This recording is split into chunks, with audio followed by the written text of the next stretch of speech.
अनुसार हम उस व्यभिचार के संदर्भ को देख रहे हैं और पिछले कई सप्ताहों से हमने इस विषय के ऊपर लगातार मनन की है और परमेश्वर के वचन में हम अलग अलग बातों को सीख रहे हैं। और पिछला सप्ताह आप बहुत लोग इस विषय को सुन रहे थे कि कैसे इसके कारण मनुष्य आज बीमारियों से घिरा हुआ है, क्योंकि जब पाप है तो बीमारियां हैं वहां। और हमने पिछली बार देखा था कि किस रीति से मनुष्य जो है तरह तरह के रोगों का घर बन गया है। उसके पीछे के कारण को हमने देखा कि मनुष्य जो है परमेश्वर को त्याग करके जब वो पाप में जीने लगा तो परमेश्वर फिर उसके हाल में उसे छोड़ देता है। और उसके अनेकों कारणों को हमने देखा था कि कैसे एक व्यक्ति जो है सजा के तौर पे बीमारियां भुगत रहा है। पिछली बार हमने देखा था यौन अंग एक आम अंगों जैसा नहीं है और वो एक परमेश्वर का दिया हुआ मनुष्य को एक विशेष अंग होने के कारण उसके इस्तेमाल से मनुष्य आशीषित होता है और श्रापित भी हो सकता है। उन दोनों बातों को हमने पिछली बार में सीखने का प्रयत्न किया था। मुझे आशा है वो बातें आपको समझ आ रही होंगी। आइए हम इस बार परमेश्वर के वचन में कुछ और बातों को हम देख करके आगे बढ़ें, ताकि हम मिल करके परमेश्वर के वचन में जो बातें इस सप्ताह जो हमारे सीखने के लिए हम उन बातों को परमेश्वर के वचन में से सीख पाए। रोमियो की किताब निकाल लीजिए मेरे साथ में आज, और हम उसका रोमन्स और उसका 12वां अध्याय और उसका 1 और 2 पद आपके सामने मैं पढ़ना चाहता हूँ। परमेश्वर का वचन इस प्रकार कहता है, इसलिए हे भाइयों, मैं तुमसे परमेश्वर की दया स्मरण दिलाकर विनती करता हूँ कि अपने शरीरों को जीवित और पवित्र और परमेश्वर को भावता हुआ बलिदान करके चढ़ाओ, यही तुम्हारी आत्मिक सेवा है।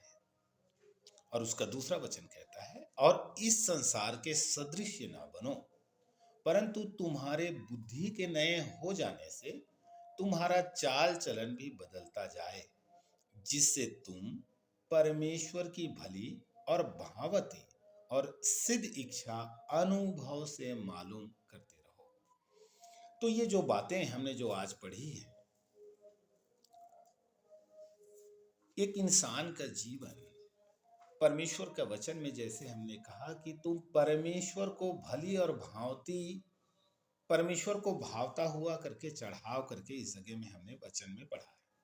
तो आज का जो हमारा शीर्षक है उसको आप इस तरह से लिख सकते हैं, ये 11वां पॉइंट से, इसका 10वां हमने 10 पिछली बार देखा था, तो आज 11वां हम पढ़ने जा रहे हैं। परमेश्वर से अलगाव हो जाता है और हमारा जीवन सुगंध के बदले दुर्गंध से भर जाता है। परमेश्वर से अलगाव हो जाता है और हमारा जीवन सुगंध के बदले दुर्गंध से भर जाता है।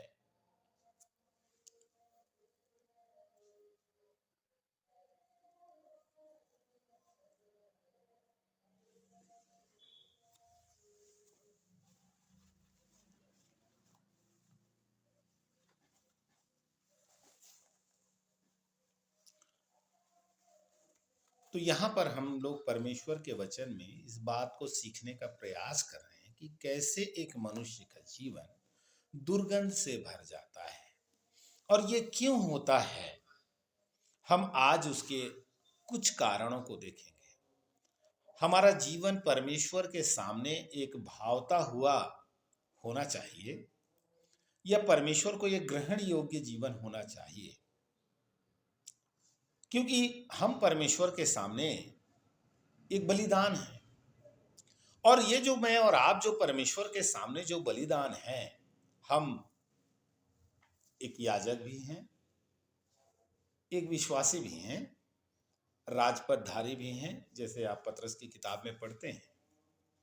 तो उस हिसाब से हम सर्वशक्तिमान परमेश्वर के आगे अगर अपने आप को, जैसे रोमियो की किताब में हम पढ़ते हैं, तो हम एक बलिदान है। और वहां पर कहता है कि तुम अपने आप को परमेश्वर को भावता हुआ बलिदान करके चढ़ाओ।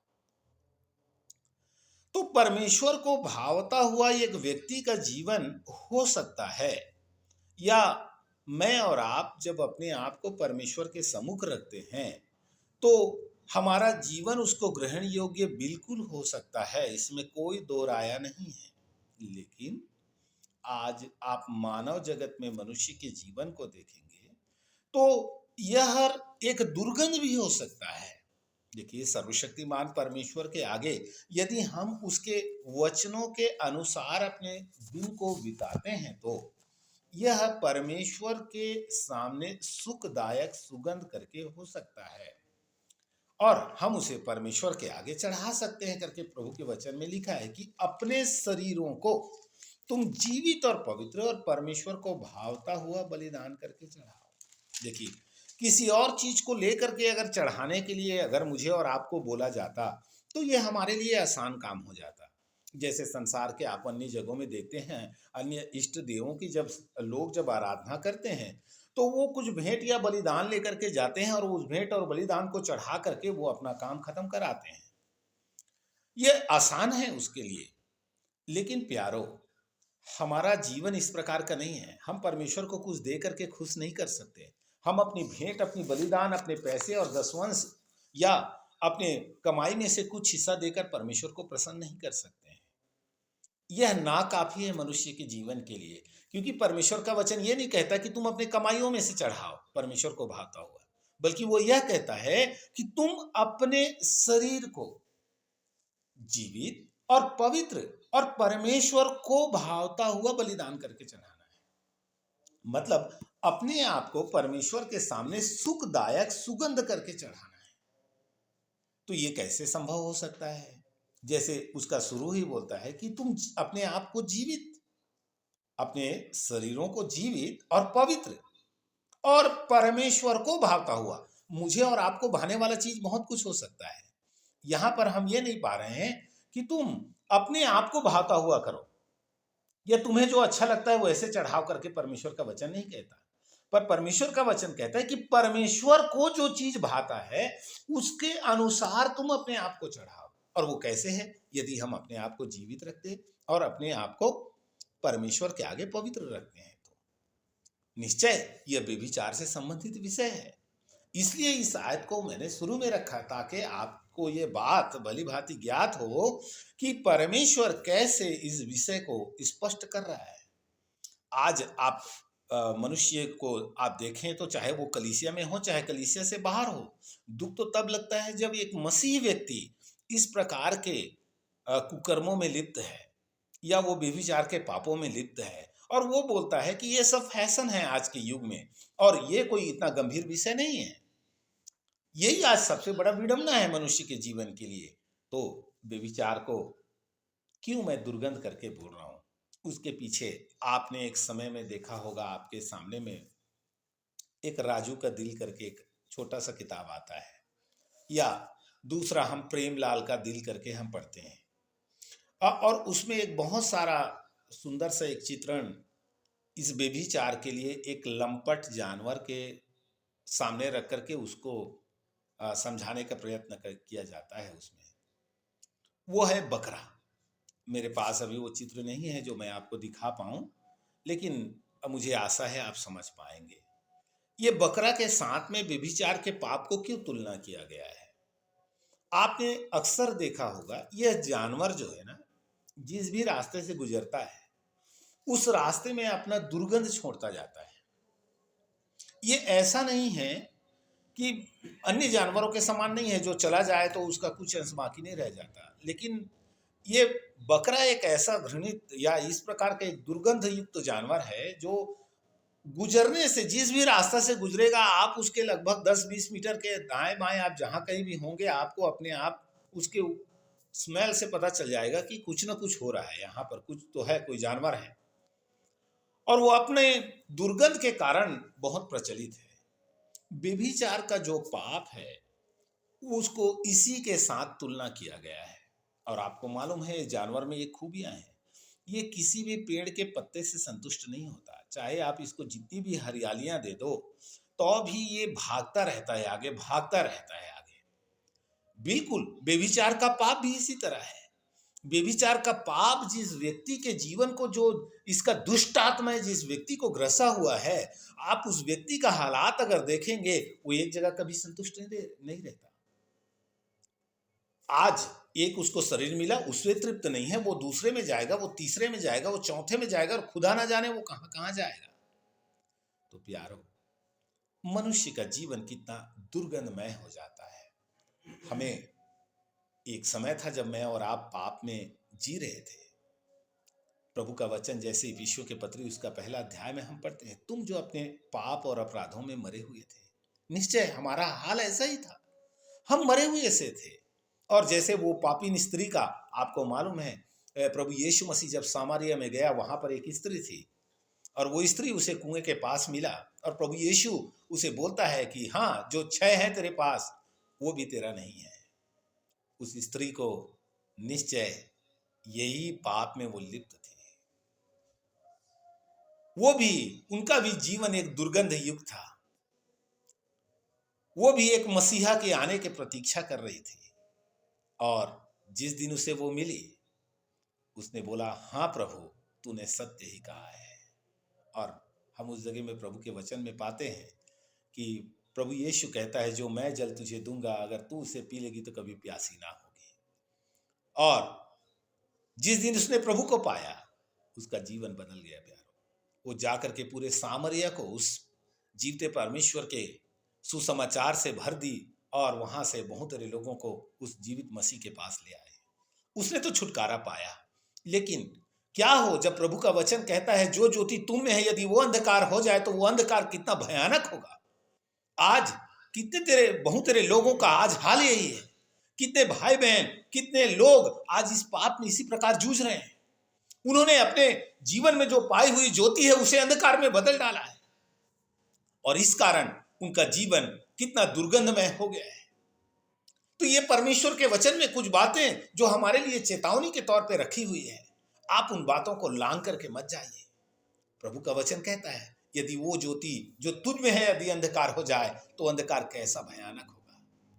उस सामरी स्त्री ने प्रभु के पास आकर के उस पाप से छुटकारा पाई। लेकिन यदि मैं और आप पाप से छुटकारा पाने के बाद जब दोबारा उस पाप को गले लगा लेते हैं, उसे जब हम अपने शौक से, अपनी इच्छा से हम अपने लिए उसे जब बुलावा देते हैं, और अपने शरीर को उस पाप में इस्तेमाल करने के लिए, उसके हथियार होने के लिए जब सौंप देते हैं, तब हमारा जीवन कितना भयानक हो सकता है। निश्चय ये लंपट जानवर के समान, जिस प्रकार वो बकरा दुर्गंध युक्त होता है, वो जहां कहीं जाता है अपना गंध फैलाता जाता है, इसी प्रकार मेरा और आपका जीवन कहीं ना हो जाए।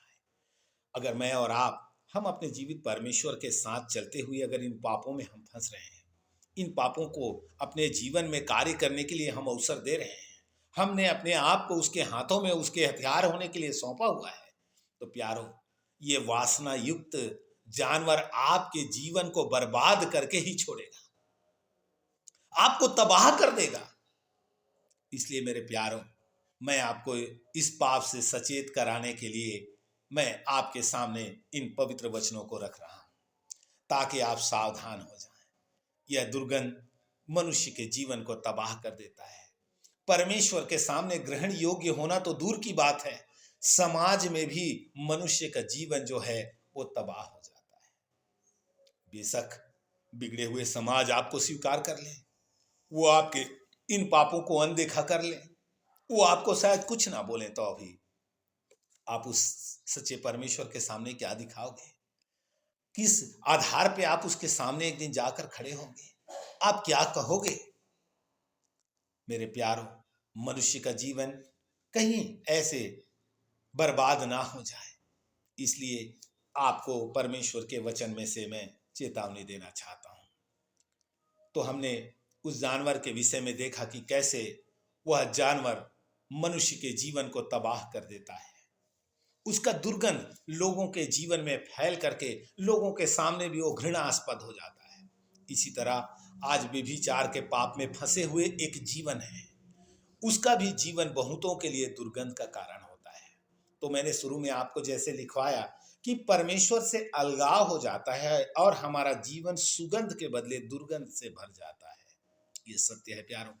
अगर यह व्यभिचार के पाप अगर आपके जीवन में कार्य कर रहे हैं तो आप अपने आप को देखे होंगे। आप जितना अपने आप को नीचे गिरा रहे हैं उतना में भी आपको कुछ भी फर्क नहीं पड़ता। लोग आपको देख करके अंदाजा लगा लेते हैं कि आपका जीवन का हाल क्या है, आप किस प्रकार पाप में जी रहे हैं। बेशक आपको आपका दुर्गंध मालूम ना चले, लेकिन आपको देखने वाला अच्छी तरीके से जानता है कि आप कौन से पाप में फंसे हुए हो। व्यभिचार कई बार ऐसा है, मैंने पिछली बार क्लासों में आपको बताया, कई बार हमारा जीवन हम लोग सोचते हैं शुतुरमुर्ग की तरह। हम अपने मुंडी धूल पर घुसा करके हम यही बोलते हैं, नहीं नहीं नहीं मुझे कोई नहीं देख रहा है, अब मैं खतरे से बच गई। ऐसा नहीं है। ये व्यभिचार का पाप ऐसे धोखाबाज है कि आपको लगता है कि आपको कोई नहीं जानता, लेकिन आपको दुनिया जानती है, क्योंकि उसका बदबू वो लोगों के बीच पहुंच जाता है। तो यदि हमारा जीवन परमेश्वर को ग्रहण योग्य होना है, अगर उसको एक भावता हुआ जीवन होना है, तो मेरा और आपका जीवन इस पाप से बचे रहना अति आवश्यक है। तो कुछ बातों को मैं आपके सामने और रखना चाहूंगा। आइए हम मिलकर के परमेश्वर के वचन में एक और आयत को पढ़ें। हम लोग होशे की किताब पढ़ेंगे।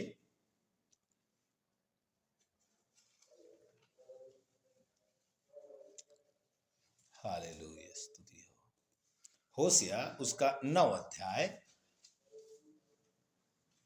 और 9 का हम लोग 11 और 12 आयत पढ़ेंगे। होशे 9 का 11 और 12। मैं आपके सामने उस बात को पढ़ना चाहता हूं। एप्रैम का विभव पक्षी की नाई उड़ जाएगा, ना तो किसी का जन्म होगा, ना किसी को गर्भ रहेगा, और ना कोई स्त्री गर्भवती होगी। चाहे वे अपने लड़के वालों का पालन पोषण कर बड़े भी करें, तो भी मैं उन्हें यहाँ तक निर्वंश करूंगा कि कोई भी ना बचेगा। जब मैं उनसे दूर हो जाऊंगा तब उन पर हाय। अब इस जगह में जो परमेश्वर का वचन कहता है, आपको शायद इसको कई बार पढ़ने के बाद आपको ये बातें समझ आए। मैंने आपके सामने पढ़ा कि प्रेम का विभव, विभव किस चीज को दिखाता है? उसके सुंदरता, उसके हाव भाव, उसके ठाट को दिखाता है। और परमेश्वर का वचन कहता है उसका विभव को मैं पंछी के समान कर दूंगा जो उड़ जाता है। आप जिस जवानी पर फूल रहे हैं या जिस जवानी पर आपको घमंड है, आपके शरीर पर आपको बड़ा गुमान है, आप परमेश्वर के वचन को चंद मिनट के लिए अनदेखा कर देंगे, आप परमेश्वर के चेतावनियों को नजरअंदाज कर देंगे। हो सके आप भले चंगे हों तो आप ये बोलने लग जाएं कि कौन परमेश्वर और कैसा परमेश्वर, और परमेश्वर क्यों मेरा न्याय करेगा। शायद आप गर्भ से फूल कर ऐसे बोल सकते हैं प्यारो, लेकिन ये बात आपके मन में आने से पहले आप इस आयत को एक और बार पढ़ लीजिएगा। एप्रैम का विभव पक्षी की नाई उड़ जाएगा। आप जिस जवानी पर और जिस बल पर आप घमंड करते हैं, जिसके बदौलत आप परमेश्वर को कई बार आप आंख दिखाते हैं कि परमेश्वर मेरा क्या कर लेगा, यह परमेश्वर कौन है जो मेरे आजाद मर्जी पर हाथ डाले। तो प्यारो, मैं आपको यह बात चेतावनी स्वरूप देना चाहता हूं ताकि आप सुन ले मेरी बातों को। परमेश्वर का वचन कहता है आप जिस जवानी पर अकड़ रहे हैं वो चुटकी मारते ही क्षण भर में उड़ जाएगा। ये शरीर जो कुछ चंद हमारे जीवन में जीवाणुओं के द्वारा बना हुआ, यह शरीर कब नाश होगा आपको मालूम नहीं। यह क्षण भर में मिट्टी मिल जाएगा।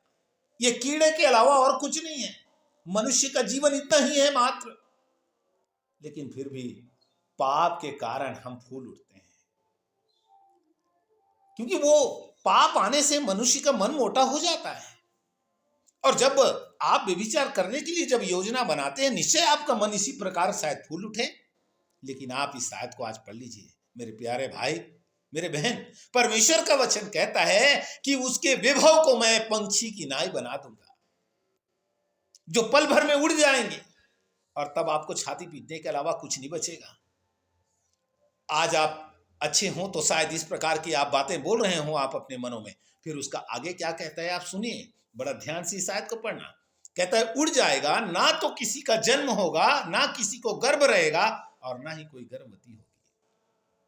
पिछली बार आपको इसके विषय में मैंने बताया था कि व्यभिचार के कारण या अनाप शनाप मनुष्य का शारीरिक संबंध होने के कारण किस प्रकार उनका गर्भाशय भी जल जाता है, और वो कई एक स्त्रियां आज बांझ हैं, कई एक पुरुष आज बांझ हैं, क्योंकि परमेश्वर का श्राप है उनके जीवन में। आप बोलेंगे तो नहीं, मैंने मसीह को ग्रहण किया तो श्राप सब टूट गया। ठीक है, लेकिन जब आपने मसीह को ग्रहण करने के बाद जो पाप किया उसका कौन भरपाई करेगा? आगे परमेश्वर का वचन क्या कहता है आप देखिए, उसका 12वां पद, चाहे वे अपने लड़के वालों का, देखिए एक तो पहली बात बोलता है गर्भ किसी का रहेगा, फिर दूसरा बोलता है यदि गर्भ हो भी जाए तो परमेश्वर का वचन कहता है ठीक है, यदि गर्भवती हो भी जाती है, तो आगे 12वां पद उस बात को और एक्सप्लेन कर रहा है। कहता है चाहे वे अपने लड़के वालों का पालन पोषण भी करके उसे बड़ा भी कर दे, तो भी मैं उसे यहां तक निर्वंश कर दूंगा। इसका मतलब क्या है? अगर आप अपने बच्चे को हो सके शायद बड़े कर भी लो, आपको अगर संतान मिल भी जाए, तो परमेश्वर का वचन कहता है तब भी मैं उसे ऐसे निर्वंश के समान कर दूंगा कि उसका बच्चा होते हुए भी वो छाती पीटेगा, ये बोलते हुए कि भला होता कि तू पैदा ही ना होता। आज आप देख रहे होंगे आपके चारों तरफ के परिवार को, लोग अपने किस्मत ऐसे माथे पर हाथ मलते हैं, बोलता है कि हमारी किस्मत खराब है, लेकिन किस्मत नहीं, आपने जो किया है वही आपको मिल रहा है। क्योंकि ये परमेश्वर का वचन कहता है मनुष्य जो बोता है वही काटेगा भी। परमेश्वर ने कहा मैं तुझे यहां तक निर्वंश करूंगा कि कोई ना बचेगा। यदि वो बड़े भी हो जाए तो परमेश्वर मरवा डाले। इसलिए आप आज देख लीजिए कितनों के बच्चों का हाल आज क्या है। मेरे प्यारो, ये बात मैं केवल आपको डराने के लिए नहीं, बल्कि परमेश्वर का वचन होने के कारण आपको चेतावनी दे रहा हूं। कुछ बातों को और हम आगे पढ़ने जा रहे हैं ताकि हम इन बातों को क्रमानुसार आगे और स्पष्ट कर पाए। आपको मालूम है पुराने नियम में और भी बहुत सारी बातों को इस संदर्भ में लिखा हुआ है कि कैसे यह पाप जब आरंभ हुआ, इसका भी शुरुआत हम आइए परमेश्वर के वचन में उत्पत्ति की किताब में चलते हैं और उसका आप मेरे साथ 4था अध्याय निकाल लीजिए। उत्पत्ति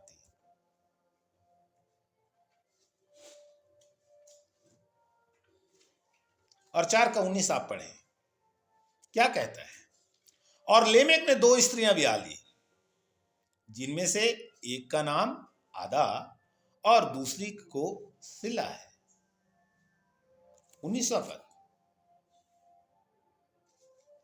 2 स्त्रियां ब्याही उसने। सृष्टि का उत्पत्ति ही है, शुरुआत ही है।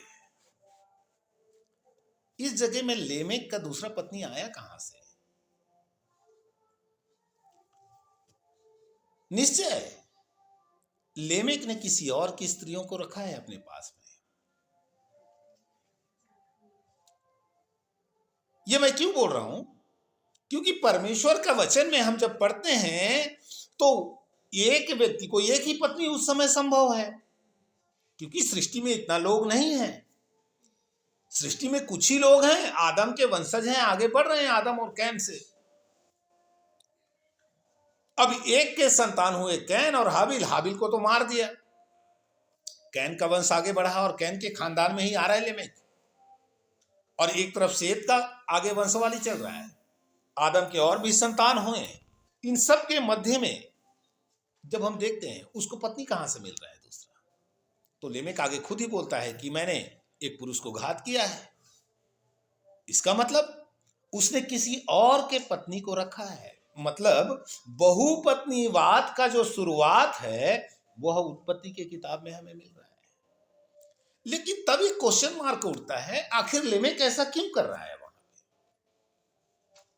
पे? किस लिए? निश्चय अपने शरीर के उस तृप्ति के लिए अपने जीवन को कैसे वो घृणास्पद पाप से भर डाला। प्यारो, यह पाप आरंभ कहां से हो रहा है? निश्चय कैन के जीवन से हो रहा है। कैन पहले ही हठी था जिसे परमेश्वर ने स्वीकार नहीं किया। आपने पढ़ा होगा 4 अध्याय का उसका शुरू वचन, जब हम पढ़ते हैं शुरू से लेकर के आगे 5वां आयत तक, तो किस प्रकार कैन और हाबिल का उस भेंट के संदर्भ में वहां पर बातें लिखी हुई है। जब कैन के जीवन को जब परमेश्वर ने स्वीकार नहीं किया, कैन एक पापी पीढ़ी का आरंभ करने वाला हुआ। और उसके बाद हम देख रहे हैं कि कैसे उसके वंश में आने वाला एक व्यक्ति जिसने अपने शरीर के कामनाओं को तृप्त करने के लिए बहुपत्नीवाद को आरंभ किया वहां पर, अर्थात एक से अधिक पत्नी। बहुपत्नी बोलने का मतलब आप ये ना समझे कि अपनी बहू को रखा, लेकिन एक से अधिक पत्नी का आरंभ उसने किया। वह शरीर का पाप को हम इस जगह में प्रकट होते हुए देखते हैं। परमेश्वर उसके जीवन से प्रसन्न नहीं था। स्मरण रखें, ये जो बातें हैं वो अन्य जातियों में हैं, यह परमेश्वर के लोगों में नहीं है। इस जगह में ये जो लेमेक अर्थात जो कैन का वंशज है वो अन्य जाति गिनती जाता है, और ये अन्य जातियों के बीच में इस पाप का आरंभ हुआ। लेकिन ये पाप आज चलते चलते कलीसिया के बीच में भी आ गया है, और हम देखते हैं आज कलीसिया के मध्य में भी इस पाप से कोई गुरेज नहीं करते।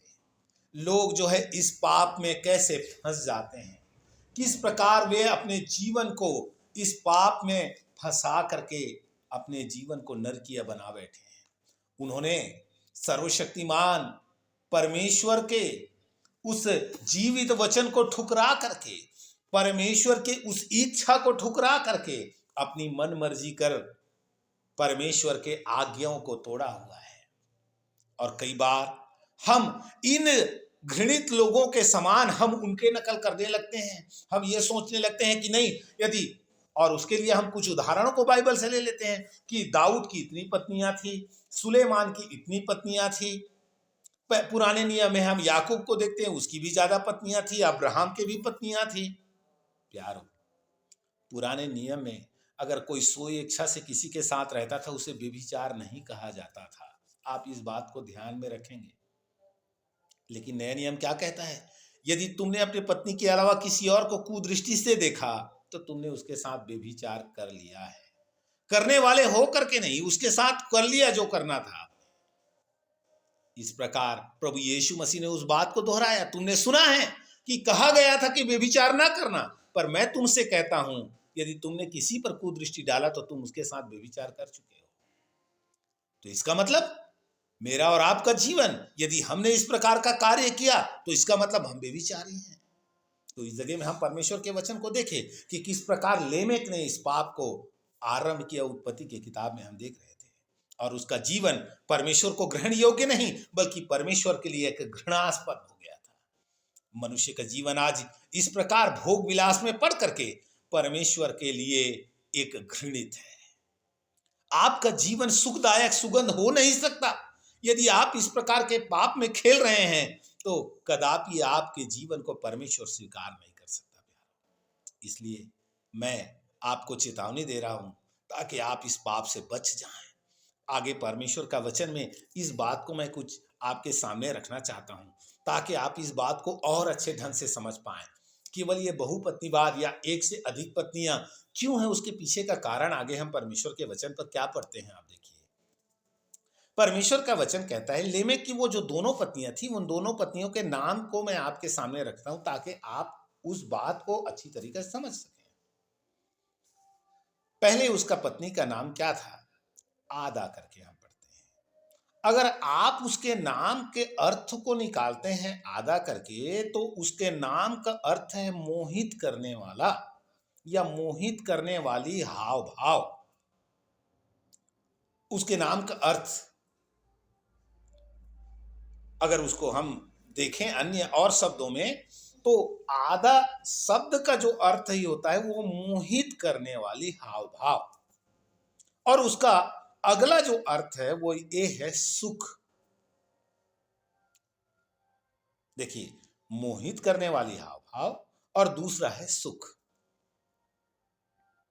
आज भौतिक जगत का आप अगर हाल देखें, या जैसे मैं पहले ही आपको बोल रहा था कि आज इंसान जो है, चाहे वो विश्वास में आया हुआ हमारा कोई भी विश्वासी भाई या कोई बहन क्यों ना हो, लेकिन वो इस पाप में अपने शरीर के थोड़े समय के सुख के लिए जाता है।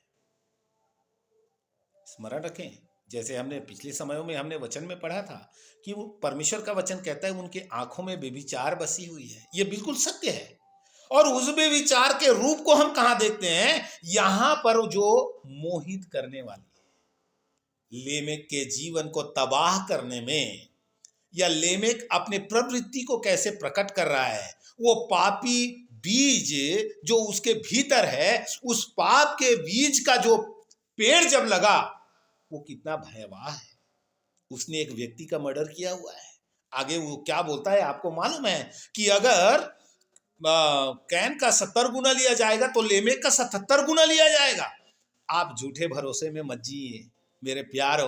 आप परमेश्वर के वचन के साथ खेल नहीं सकते। यदि आपने परमेश्वर के वचन का अवहेलना किया है, अपनी उसकी चेतावनियों को आपने नजरअंदाज किया है, तो खबरदार हो जाइए। आप परमेश्वर के वायदों को अपने लिए इस्तेमाल नहीं कर सकते। आप परमेश्वर के वचन में अपने लिए एक सहारा नहीं ढूंढ सकते। यही बात लेमेक उस दिन कर रहा था। वो क्या कहता है? किसके जाल में फंस करके? उस मनमोहनी को, मोहित करने वाली उस शक्ति के पीछे पड़ के अपने शरीर के सुख को पूरा करने के लिए वो आदा को लेकर आई। और इसके लिए आप परमेश्वर का वचन क्या कहता है? नए नियम में एक उसके लिए बहुत सुंदर सा एक आयत लिखा हुआ है। आप मेरे साथ उस आयत को पढ़ सकते हैं। हम उसके लिए दूसरा तीमुथियुस, आ जाइए, दूसरा तीमुथी उसका 3 का 4 वचन मैं आपके लिए पढ़ना चाहता हूं। और यहां पर क्या कहता है? अंत के दिनों में लोगों का हाल परमेश्वर का वचन बता रहा है। कहता है, विश्वासघाती, डीठ, घमंडी और परमेश्वर के नहीं वरन सुख विलास ही के चाहने वाले होंगे। यही है आज। इतना अविश्वासियों का छोड़िए, अविश्वासियों की हम चर्चा नहीं कर रहे हैं। वो तो जो हैं वो हैं, और उनका पाप क्षमा भी हो जाए अगर वो प्रभु को जान जाए तो।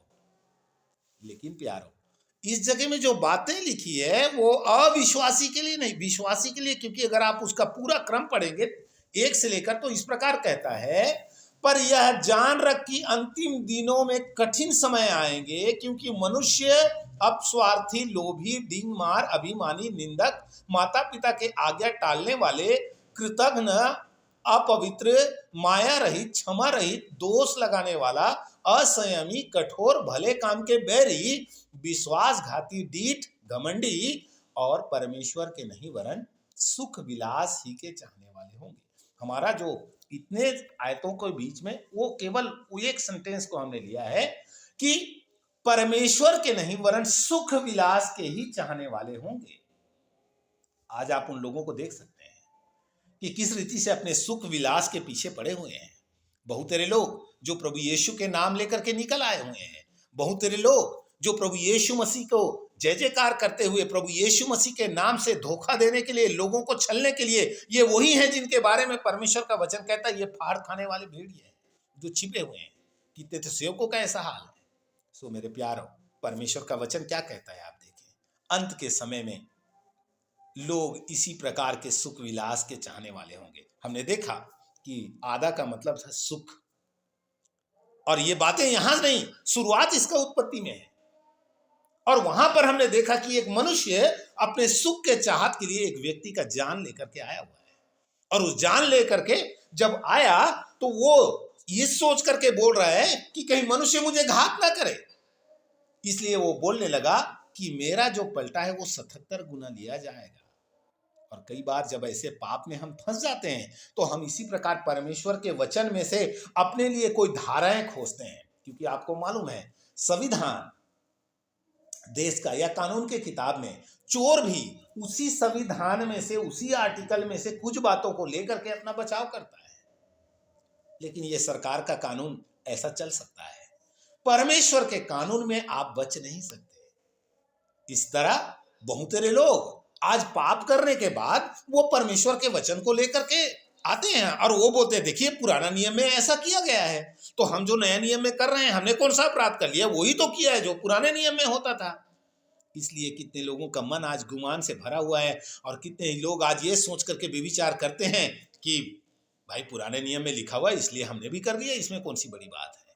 लेकिन परमेश्वर का वचन मुझे और आपको चेतावनी देता है कि अंतिम समय में ऐसे लोग आने वाले हैं और मैं कहता हूं इस समय में वो लोग आ पहुंचे हैं।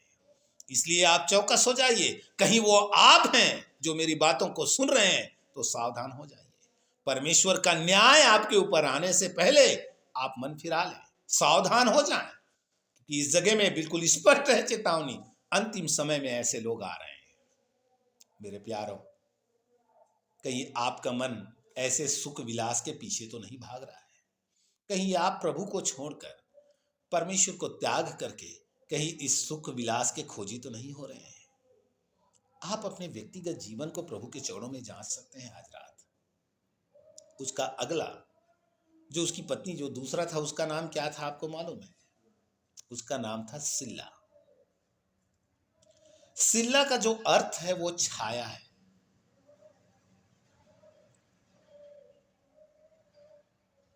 तीन उसके अर्थों को मैं आपके सामने रखना चाहता हूं। सिल्ला का अर्थ छाया, नंबर 1, नंबर 2 झिलमिलाहट और नंबर 3 है टनटनाना। 3 चीजें हैं, झिलमिलाहट, पहले छाया, झिलमिलाहट और तीसरा है टनटनाना।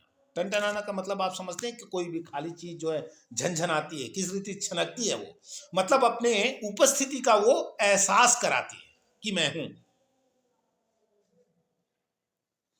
और ये बातें हम जब पढ़ते हैं तो हमें मालूम चलता है इन बातों के धोखे में जो फंसने वाला था, वो पहला व्यक्ति का नाम आपको बार बार मैं ले रहा हूं ताकि आप समझ पाए, वो लेमेक था। उनकी दोनों पत्नियों के नाम का उस अर्थ को थोड़ा समझना। छाया का मतलब है जो पल भर में हो और उसके बाद मिट जाता है। मैं पहले ही आपको बोला, परमेश्वर का वचन कहता है कि मैं उनके पौरुष, उनके बल को मैं कैसे, उनके विभव को मैं किस रीति से पक्षी के समान उड़ा दूंगा। तो एक छाया है जिसमें बैठ करके मनुष्य को थोड़ा सुकून मिल जाए। छाया का तात्पर्य आप समझ रहे हैं, वो थोड़े समय के लिए, वो हर हमेशा आपको सुकून नहीं देगा। एक समय आएगा जब आप उससे नफरत करने लगोगे। अभी ठंडियों का समय है, कोई आदमी छाया में नहीं बैठता, वो दूर भागता है धूप में। तो मनुष्य के जीवन में परमेश्वर इन बातों के द्वारा क्या समझाना चाहता है कि ये चीजें तात्कालिक है और कुछ दिनों के लिए, इस पर मन लगाकर आप अपना अनंत विनाश करने जा रहे हैं, उसके अलावा और कुछ नहीं है। इसलिए जो पति पत्नी भी इस विषय के ऊपर जो लगे हुए हैं, मैं उनको भी एक बात बोलना चाहता हूं, ये छाया है।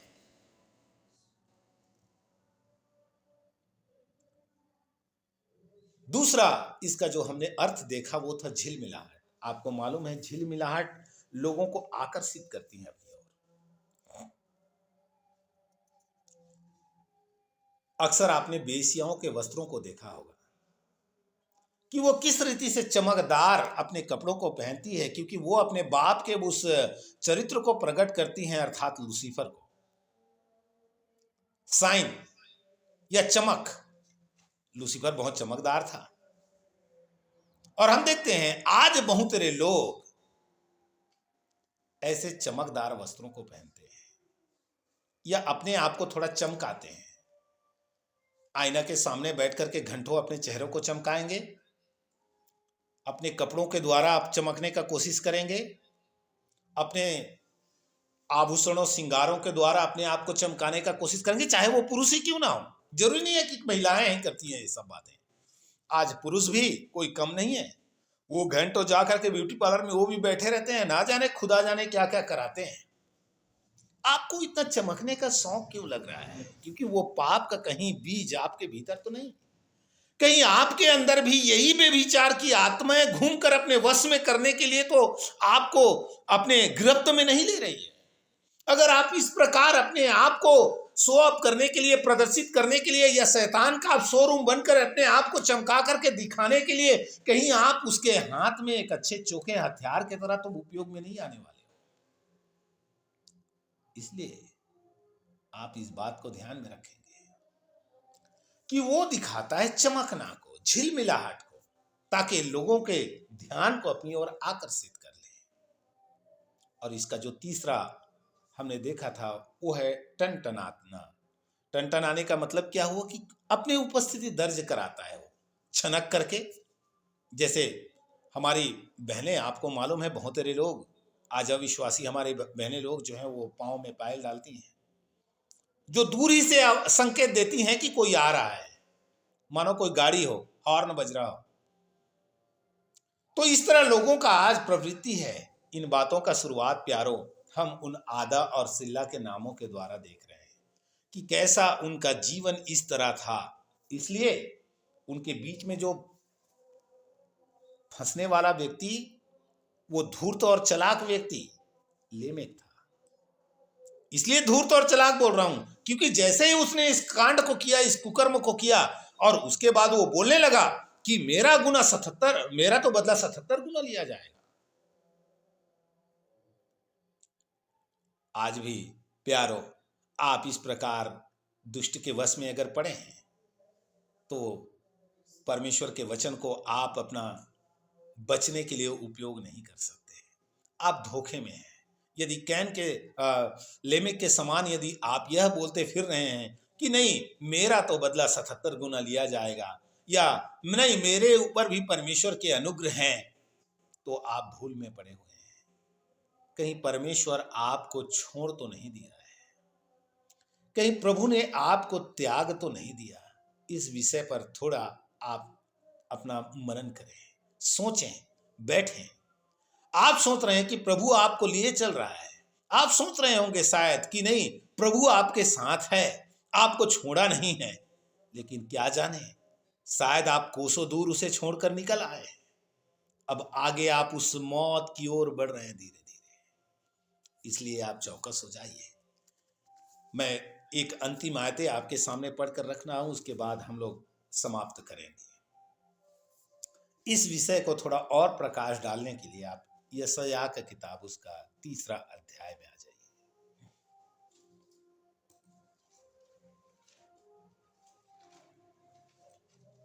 यशायाह 3 का उसका 16 से लेकर 24 तक।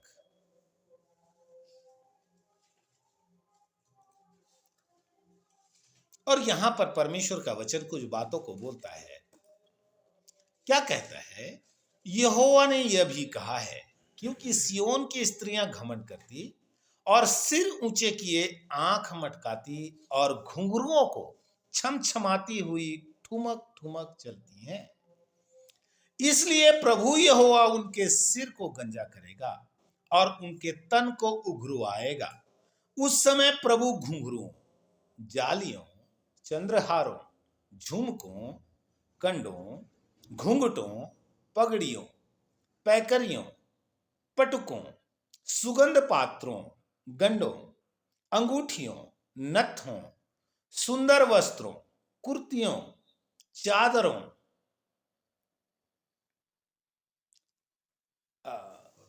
चा, चादरों, बटुओं, दर्पणों, मलमल के वस्त्रों, बूंदियों, दुपट्टों, इन सबों की शोभा को दूर करेगा और सुगंध की संति सड़ाहट, सुंदरता की करधनी की संति बंधन की रस्सी, गुथे हुए बालों की संति गंजापन, सुंदर पटुके की संति टाट की पेटी और सुंदरता की संति दाग होंगे। ये बातें आप 10 बार भी पढ़ें तो भी कम होगा। एक एक बातों को परमेश्वर कैसे स्पष्ट करके परमेश्वर की आत्मा इस जगह में रख रहा है, इनके लिए बोल रहा है ये बातें। जो व्यक्ति अपने तन को इस प्रकार दे देती हैं, और जो व्यक्ति व्यभिचार में पड़े हुए पाप में जो खेलती हैं, निश्चय यह एक नगर के विषय में है, ऐसा नहीं है। हाँ, सत्य है कि परमेश्वर इज़राइल को सामने रख करके यह भविष्यवाणी यशायाह के मुख से करवा रहा है, पर यह बातें हमारे जीवन के लिए कितना मिला हुआ है आप थोड़ा देखें। परमेश्वर का वचन कहता है कि मैं उस समय घुंघरुओं, जालियों और चंद्रहारों, झुमकों व घूंघटों या पगड़ियों, पैकरियों, पटकों, सुगंध पात्रों, गंडों, अंगूठियों, नत्थों, सुंदर वस्त्रों, कुर्तियों, चादरों, बटुओं, दर्पण और मलमल के वस्त्रों और बूंदियों, दुपट्टों, इन सबों की शोभा को मैं दूर करूंगा। आज आप देखो, परमेश्वर का वचन जैसे 16 में कहता है कि क्या करती हैं सिय्योन की स्त्रियां, वो भी परमेश्वर के लोग थे, लेकिन आपको मालूम है किस प्रकार उन्होंने व्यभिचार से अपने आप को भर लिया था। आप यिर्मयाह की किताब पढ़ते समय, यशायाह की अन्य किताबों को पढ़ते समय, यहेजकेल में आप पाते हैं कि कैसे इज़राइल परमेश्वर को तजकर व्यभिचार में लिप्त हो गई। उन्होंने आसपास के लोगों के साथ व्यभिचार करना शुरू कर दिया और अपने आप को कैसे वो बेसियाओं का रूप धारण किए हुए चलती थी। आज भी आप देखे होंगे ऐसे लोग कैसे अपने बालों को स्टाइल करते हैं, किस प्रकार, चाहे वो बहन हो चाहे भाई हो, किस प्रकार वो पफ निकालते हैं सामने, कैसे उनके आप स्टाइलों को देख करके मालूम चल जाता है कि इनके पीछे दुष्ट आत्माएं नहीं तो क्या प्रभु की आत्माएं आएंगी। प्यारो, अगर आप ऐसे करते हैं तो आप चौकस हो जाएं, क्योंकि परमेश्वर के वचन में हमें स्पष्ट इन बातों के लिए चेतावनियां है कि परमेश्वर का वचन कहता है कि जब लोग इस प्रकार के होंगे तो परमेश्वर यहोवा कहता है मैं इन सब को उनसे दूर कर दूंगा। और क्या कहता है आगे देखना, उसका आगे 24वां पद, और सुगंध की संति सड़ाहट, सुंदर करदनी की संति बंधन की रस्सियां और बालों की संति गंजापन होंगे। आज बहुतेरों का जीवन इसी प्रकार का है, उनका जीवन सड़ाहट से भर गया, वो बर्बाद हो चुके हैं। किस रीति से उनका जीवन तबाह हो रहा है। आज आप डॉक्टरों के घरों में जाएंगे तो आपका दिल दहल जाएगा इस बीमारी को लेकर के कि किस रीति से आज गुप्त रोग जो है बढ़ रहे हैं अत्यधिक। क्यों? मनुष्यों ने परमेश्वर के वचन को तजा है, उन्होंने परमेश्वर के वचन को साइड में रख करके पाप के साथ खेला है, इसलिए आज उनका जीवन तबाह हो रहा है। परमेश्वर का वचन कहता है सुगंध के संति उनके जीवन को मैं सड़ाहट से भर दूंगा। सुंदर करधनी के बदले उनके कमर में केवल बंधनों की रस्सियां होंगी, बालों के संति गंजापन और सुंदर पटुके के संति टाट की पेटी होगी। आज आप हालत देखो लोगों के जीवनों में, किस प्रकार लोग अपने जीवन को उस समय हल्के में लिया। परमेश्वर के वचन को जितना गंभीरता से उन लोगों को ध्यान देना चाहिए नहीं दिया। आज वे तड़प रहे हैं, कुछ कर नहीं सकते, कुछ कर नहीं सकते। जब तक मौका है तभी तक आप बच सकते हैं। आप परमेश्वर को खेलने के बाद, उनके वचनों को आप तजने के बाद में रोने और चिल्लाने से कोई फायदा नहीं। इसलिए प्यारो, ये वचन आपको पहले ही मैं बता रहा हूं ताकि आप कहीं अपने आप को इस तरह बर्बाद ना कर बैठे, कहीं आप परमेश्वर के नजरों में ऐसे सड़ाहट का पात्र ना बन जाए। कितने लोगों का जीवन आज इस प्रकार के दुर्दशाओं में पड़ा हुआ है। अगर आप इस प्रकार के हालात से गुजर रहे हैं, मैं आपको चिताना चाहता हूं, सचेत हो जाइए। आइए हम अपने स्वरों को झुकाएं, आज रात प्रार्थना करें प्रभु के चरणों में। हालेलुया, स्तुति हो। धन्यवाद करते हैं, धन्यवाद करते हैं, धन्यवाद करते हैं। यदि प्रभु ने हमारे जीवन को स्वीकार करना है, हमने रोमियो का किताब उसका 12 का 1 और 2 आयत पढ़ा कि अपने शरीरों को तो जीवित, पवित्र और परमेश्वर को भावता हुआ बलिदान देने चाहिए। यही तुम्हारी आत्मिक सेवा है। इस संसार के सदृश ना बनो, खबरदार, इस संसार के सदृश ना बनो, परंतु तुम्हारे बुद्धि के नए हो जाने से तुम्हारा चाल चलन भी बदलता जाए। इन अविश्वासियों के नाई नहीं, इन व्यक्तियों के नाई नहीं जिन्होंने पाप में अपना जीवन जिया, जिनके बारे में परमेश्वर ने इस जगह में चेतावनी दिया यशायाह की किताब में, इनके समान नहीं, पर अपने शरीर को तुम जीवित, पवित्र और परमेश्वर को भावता हुआ बलिदान कर दीजिए। प्यारो, आइए हम अपने सरों को झुकाए प्रार्थना में जाएं। प्रेमी पिता, हम आपको धन्यवाद करते हैं प्रभु जी। आपने बाप हम प्रत्येक से आज अपने जीवित वचन के द्वारा बातें की और हमने देखा इस प्रकार मनुष्य व्यभिचार में पड़कर अपने जीवन को तबाह कर लिया। वे तेरे मित्र के जगह शत्रु बन गए और अपने जीवन को नाना प्रकार के कष्टों से भरकर आज तड़प रहे हैं। पिता, हमारे लिए आज का यह संदेश चेतावनी है। निश्चय हमें डरते और कांपते प्रभु आपके पीछे चलने के लिए, जैसा आपका वचन कहता है, कांपते रहो और पाप मत करो। प्रभु, इन्हीं दिनों में हमें इन बातों से सचेत रहने के लिए कृपा दे, आत्मा में जागते रहने के लिए मदद करना, क्योंकि इन अंतिम क्षणों में जैसे हमने आपके वचन में पढ़ा, अंत के दिन में सुख विलास के ही चाहने वाले हों। प्रभु, ऐसे लोगों को ताड़ लेने के लिए कृपा दे। हाँ मेरे पिता, दुष्ट के हरेक युक्तियों से सचेत रहने में आप सहायता करें। प्रभु, आपके जीते हाथों में सौंप दिए, सारा आदर महिमा धन्यवाद के साथ विनती मुक्तिदाता यीशु मसीह के नाम में स्वर्गीय पिता, आमीन। प्रभु आप सबको आशीष दे, सबको मारना था।